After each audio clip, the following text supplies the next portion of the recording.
Engineering first इयरच्या मुलांची provisional merit list लागलेली आहे. तर आपण आज बघूयात की प्रोव्हिजनल मेरिट लिस्ट कशी बघायची. तर सुरुवातीला आपल्याला सीईटी सेलच्या वेबसाईटमध्ये जावं लागेल आणि आतमध्ये गेल्यानंतर आपल्याला असा इंटरफेस दिसेल. त्यामध्ये आपल्याला ऍडमिशन पोर्टलमध्ये 2026-27 मध्ये जायचंय. त्यामध्ये गेल्यानंतर लेफ्ट साइडला अंडर ग्रॅज्युएशन कोर्सेस मध्ये बीई बीटेक मध्ये जायचंय. बीई बीटेक मध्ये गेल्यानंतर चेक प्रोव्हिजनल मेरिट लिस्ट नावाचा कॉलम दिसत आहे आपल्याला. त्यामध्ये क्लिक केल्यानंतर आपल्याला इथं जो रजिस्ट्रेशनच्या नंतर EN ऍप्लिकेशन ID आलेला आहे तो टाकायचा आहे. त्यानंतर खाली आपली डेट ऑफ बर्थ टाकल्यानंतर सबमिट केल्यानंतर आपला प्रोव्हिजनल मेरिट लिस्ट ओपन होईल. तर प्रोव्हिजनल मेरिट लिस्ट मध्ये आपण ज्या गोष्टी फिल केल्यात त्या गोष्टी आपल्या त्यामध्ये दिसतात आणि आपल्या त्यासोबत स्टेट रँक, कॅटेगरी रँक ह्या सगळ्या गोष्टी दिसतात. त्यासोबत home university rank, other than home university rank ह्या सगळ्या गोष्टी पण त्यामध्ये नमूद केलेल्या असतात. त्यासोबतच ज्या मुलांनी रिसिप्ट अपलोड केलेली आहे, ज्यांच्याकडे नॉन क्रिमिलियर नव्हतं, कास्ट व्हॅलिडिटी नव्हती, अशा बहुतांश विद्यार्थ्यांनी रिसिप्ट अपलोड केलेली आहे.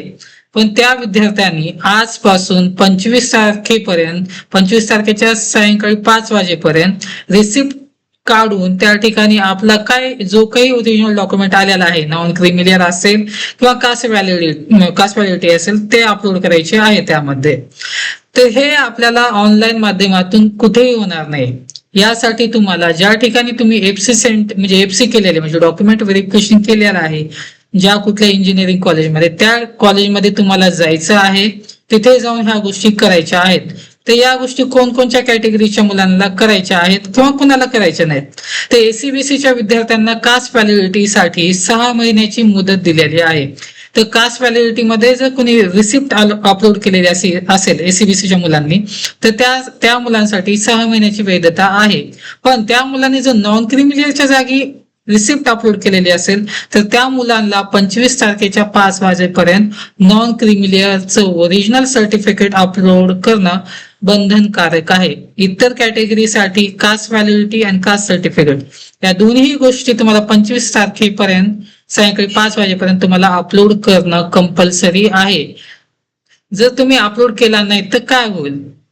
तुमचं रजिस्ट्रेशन कॅन्सल नाही होणार, पण तुम्ही बाय डिफॉल्ट ओपन मध्ये कन्सिडर केले जातात आणि इथून पुढे जे काही तुमचे कॅप होणार आहेत त्यामध्ये ऍज अ तुम्ही ओपन स्टुडंट म्हणूनच तिथे नोंदणी होईल तुमची.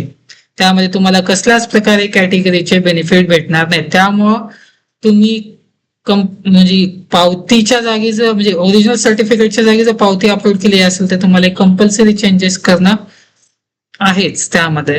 त्यासोबत ज्या मुलांनी व्हेरिफिकेशन केलेलं आहे त्या मुलांसाठी पण तुमच्या जो काही आजूबाजूला तुमच्या शहरामध्ये कॉलेज असतील, इंजिनिअरिंग कॉलेजेस, त्या कॉलेजमध्ये जाऊन तुम्हाला चेंजेस करता येतात या ह्याच्यामध्ये.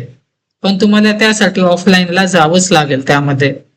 एकंदरीत प्रोव्हिजनल नंतर काय असतं, तर प्रोव्हिजनल नंतर फायनल मेरिट लिस्ट लागते. त्यामध्ये की तुम्हाला म्हणजे शेड्यूल असतो की आता फायनल मेरिट लिस्ट आपली लागणार आहे त्यामध्ये 27 तारखेला आणि 28 तारखेला आपले कॅप राऊंड 1 चालू होईल. 28 तारीख ते 30 तारखेमध्ये आपला कॅप राऊंड 1 असेल.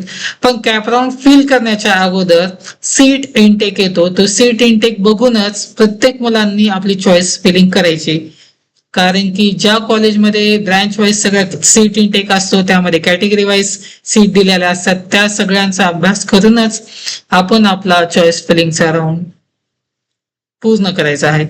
पण यामध्ये जर तुम्हाला काही अडचणी येत असतील तर तुम्ही मला विशाल कासेकर या सोशल मीडिया हँडलवरती जाऊन मेसेज करू शकतात.